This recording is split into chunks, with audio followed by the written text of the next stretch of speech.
Site visit విధానం వలన సింగరేణి సంస్థకి నష్టం రోజుకు ₹1,00,00,000. ఇది అక్షరాల పచ్చి నిజం. సింగరేణి సోదర సోదరిమల్లారా, ఆలోచించండి. ఈ సింగరేణి సంస్థను రక్షించడానికి మన వంతుగా ఉద్యమించండి. ఈరోజు ఒక 10 టెండర్లు సైట్ విజిట్ విధానం వలన వేసిన టెండర్లను పరిశీలించినట్లయితే ఒక్కొక్క టెండర్ విలువ 200 కోట్ల నుంచి 600 పైన కోట్ల వరకు ఉంటుంది. యావరేజ్గా ఒక 360 కోట్ల తీసుకున్నట్లయితే దీన్ని మనం 30% ఏదైతే మనం వేసినటువంటిది 13% ఎక్సెస్కు చూసాము, అలాగే 26% లెస్కు కూడా చూసాము.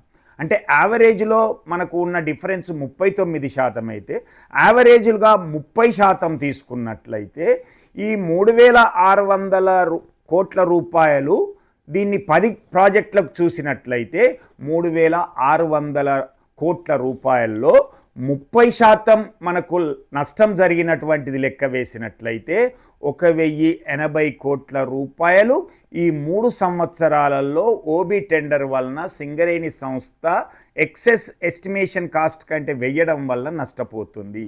1,080 కోట్లు అనంటే దాన్ని మనం 3 సంవత్సరాలకి టెండర్ కాల పరిమితి ఉంది కాబట్టి అలా చూసినట్లయితే సంవత్సరానికి 360 కోట్లు నష్టపోతూ ఉంది. అంటే రోజుకి ₹1,00,00,000 సింగరేణి సంస్థ ఓబీ కాంట్రాక్టర్లు సైట్ విజిట్ విధానం వలన టెండర్ వేయడం వలన నష్టపోతున్నది.